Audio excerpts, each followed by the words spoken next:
we now, and welcome to the shed. Right, quite a lot's been going on over the past couple of months. Working on this GSX. Rear wheels all been polished and painted. Rear mudguards all been done now, so it looks a lot better.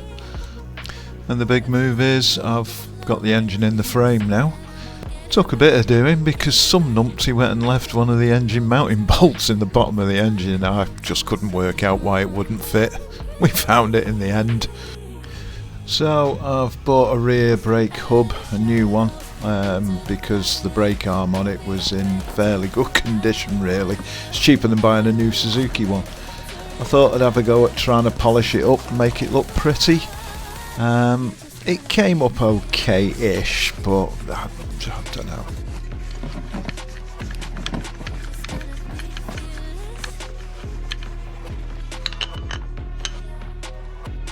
Problem was it was a little bit too pitted, so in the end I just decided I'll use some wheel aluminium spray paint and I'll paint it up.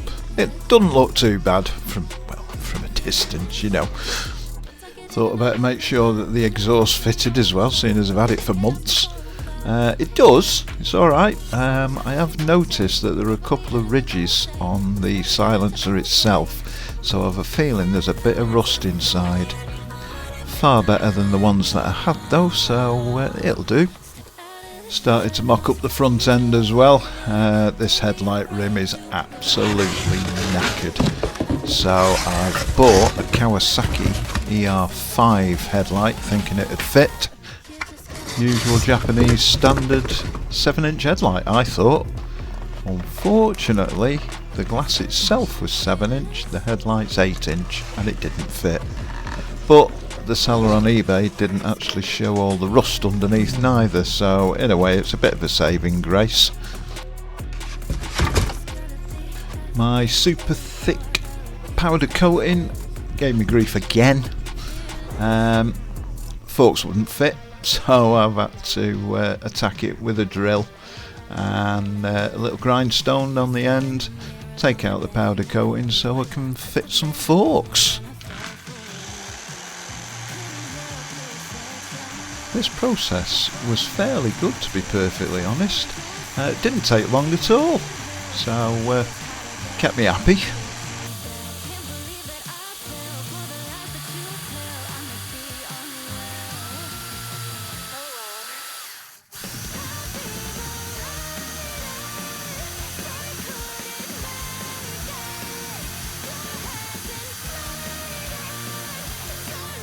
Got two sets of forks, so for the moment I'm just trying the one set with the front wheel that I'm not using.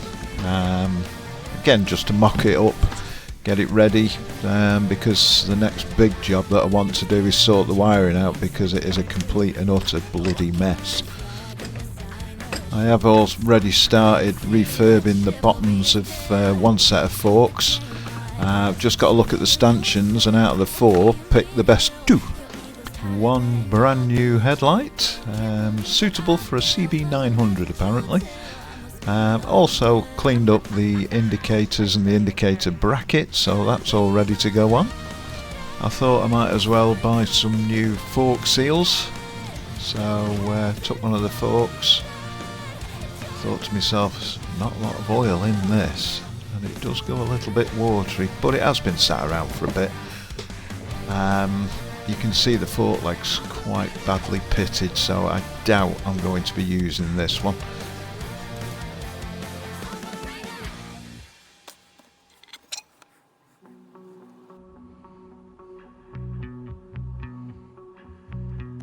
I removed the seals. Thought to myself, I've never seen a setup like this before.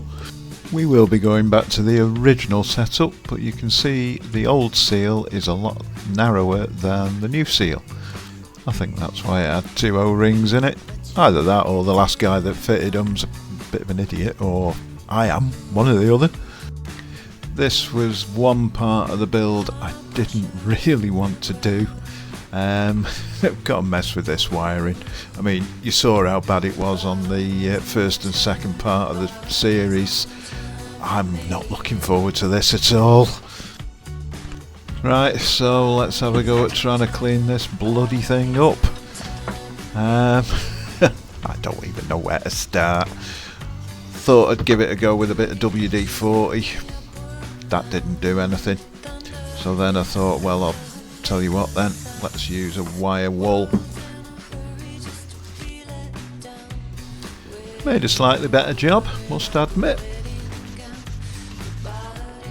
As you may have noticed with the silver paint, this loom is actually off the silver bike. It's in better condition than the red bikes. Right, now I say better condition, I use that term extremely lightly because this is also a mess. It's just not as bad as the red one.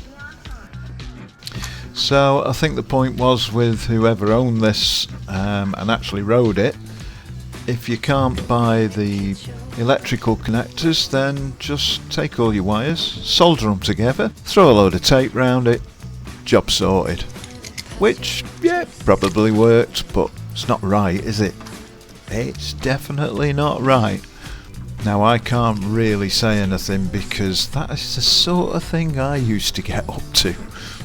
But I just used to twist the wires together and then put a load of tape around them because I didn't have a soldering iron.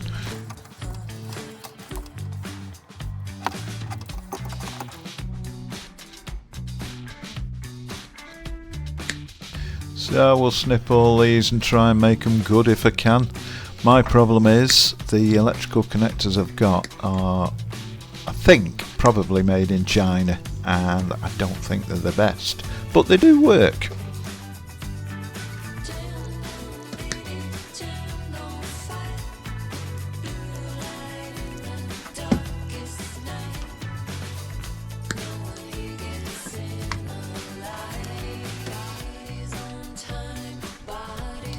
Right, let's get rid of all this solder off the ends of these wires.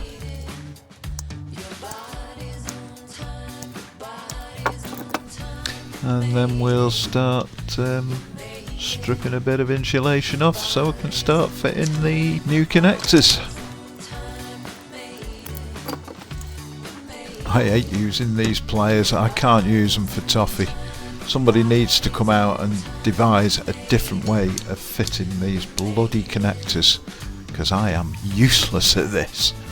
It's a case of crimp 1, throw it away, crimp 2, throw it away, crimp 3, oh that's pretty good. It's a good job that in the boxes there's about 1,000 of each, because trust me, I need them.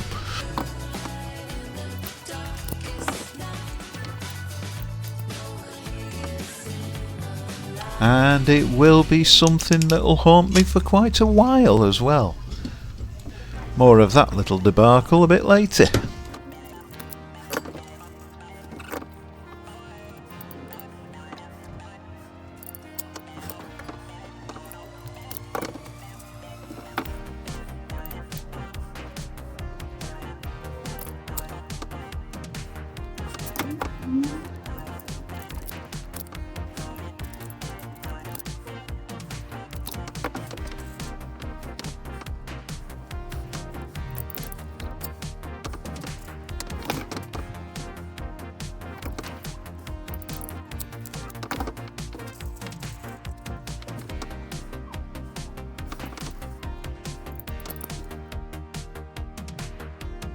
Good old GoPro focus there for you.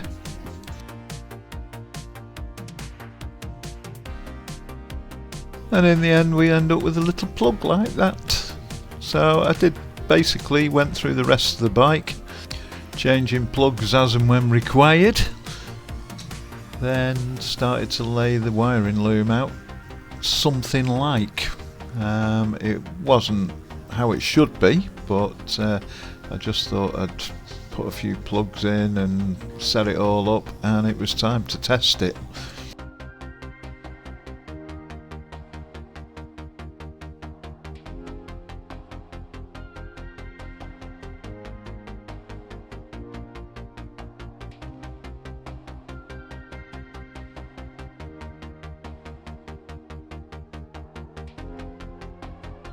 And this is where we found our first problem.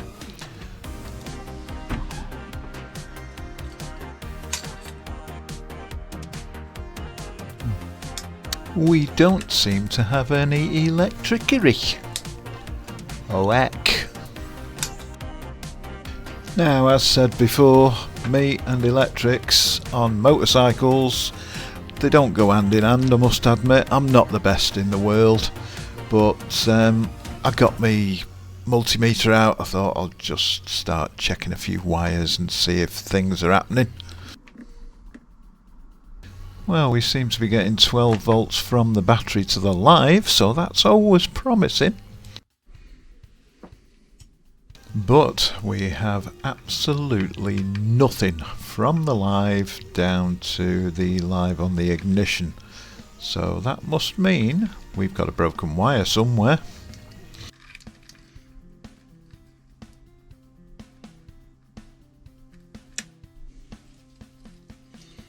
So it was out with my little pin removers, just in case I'd not actually got the pin in properly.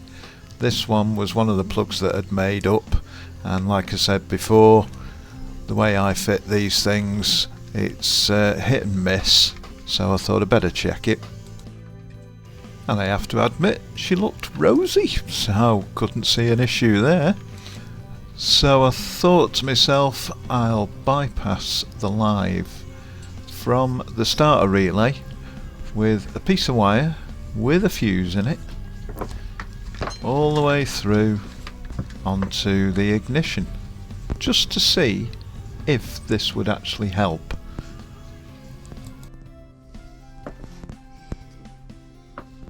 Time to turn the key.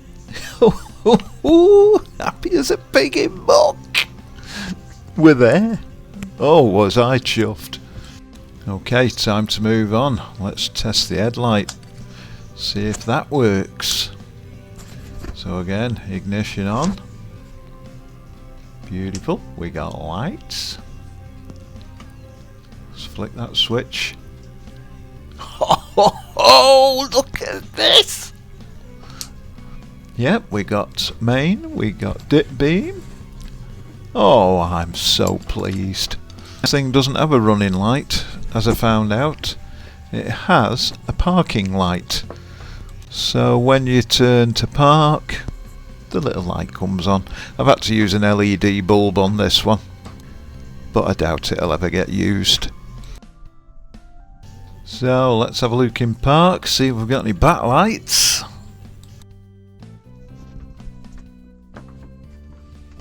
Yet another result. This is where my luck ran out. I thought, right, let's put the headlight on with normal ignition, check the tail light, check the brake light, see what happens. So ignition on, headlight on, but no tail lights. Right, thought I'd better try all the other electrics, make sure everything else is working. Indicators work, they're a little bit lazy. I have a feeling that the flasher unit's just a little bit seized up. But at least I've got flashing indicators, front and rear as well, which is quite good for me. Most important, I just wanted to know whether we may have a spark. I'll be really, really pleased if we do, because that means everything's working other than the tail light. Note to self, don't try and put a plug into a plug cap one-handed, can't do it.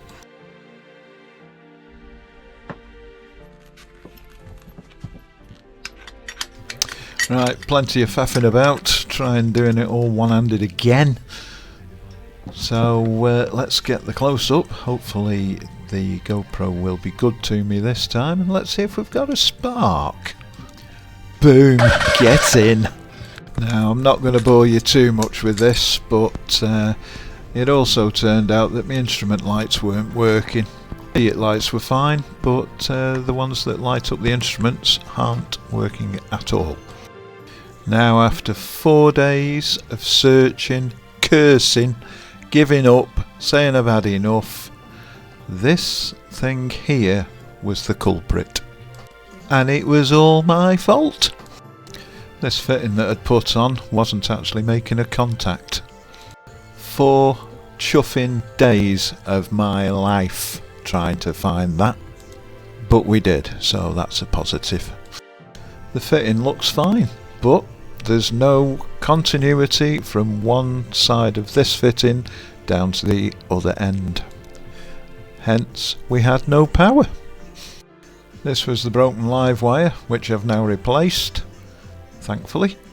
So now we can go back to using the original fused wire. Well, it's a new one, but you know what I mean. Okay, so ignition on. Get some lights. And we've got tail lights as well, thankfully. Right, so we're back to where we were 4 days ago. Now let's try everything, make sure it all works, which thankfully I already know it does. So we've got indicators, we've got oil light indicator, high beam, flash, beautiful job. Turn the lights on, you can just see the instrument binnacles are lit up, headlights on, parking light. Fantastic.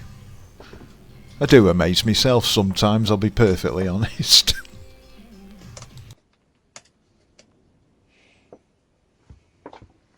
Right, over to the back of the bike, and tail lights on. You can hardly tell, but it is on.